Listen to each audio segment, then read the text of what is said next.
ನಮಸ್ಕಾರ, ನೀವು ನೋಡ್ತಾ ಇದ್ದೀರಾ ನ್ಯೂಸ್ ಫಸ್ಟ್ ಲೈವ್. ನಾನು ಮಧುಸೂದನ್. ಮೊದಲಿಗೆ ಹೆಡ್ಲೈನ್ಸ್. ಕುಟುಂಬ ಸಮೇತ ಹಾಸನಾಂಬೆ ದರ್ಶನ ಪಡೆದ ಡಿಸಿಎಂ. ಸಂಕಲ್ಪದ ವೇಳೆ ಶತ್ರು ಮೇಲೆ ವಿಜಯ ಸಾಧಿಸೋ ಖಡ್ಗಮಾಲಾ ಸ್ತೋತ್ರದ ಮೂಲಕ ವಿಶೇಷ ಪೂಜೆ ಸಲ್ಲಿಕೆ. ಡಿಕೆ ಶಿವಕುಮಾರ್ ಪೂಜೆಗೆ ಒಲಿದು ಹೂ ಪ್ರಸಾದ ನೀಡಿದ ದುರ್ಗಾ ರೂಪಿಣಿ ತಾಯಿ ಹಾಸನಾಂಬ. ಜಾರಕಿಹೊಳಿ ಬಣಕ್ಕೆ ಮ್ಯಾಜಿಕ್ ನಂಬರ್ ತಲುಪಲು ಬೇಕು ಇನ್ನೂ 2 ಸ್ಥಾನ. ಬೆಳಗಾವಿ ಡಿಸಿ ಬ್ಯಾಂಕ್ ನಿರ್ದೇಶಕರ ಎಲೆಕ್ಷನ್ನಲ್ಲಿ ಅಡ್ಡ ಮತದಾನದ ಭೀತಿ. 2 ಬಣಗಳಿಂದಲೂ ಮತದಾರರ ಮೇಲೆ ಹದ್ದಿನ ಕಣ್ಣು, ನಿಗಾ ವಹಿಸೋಕೆ ಬೌನ್ಸರ್ಗಳು ಬಳಕೆ.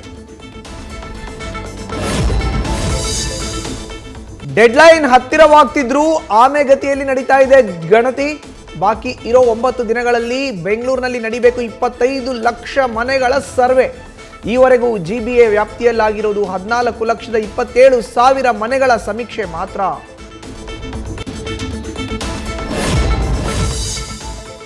ಟ್ರೈನಿಂಗ್ನಲ್ಲಿ 6 ವರ್ಷದ ಒಳಗಿನ ಮಕ್ಕಳ ಸಮೀಕ್ಷೆಗೆ ಹೇಳಿರಲಿಲ್ಲ.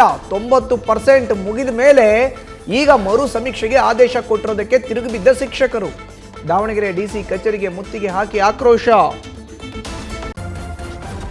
ನ್ಯೂಸ್ ಫಸ್ಟ್, ನಿರ್ಭೀತಿಯಿಂದ ನಿಮ್ಮ ಪರವಾಗಿ.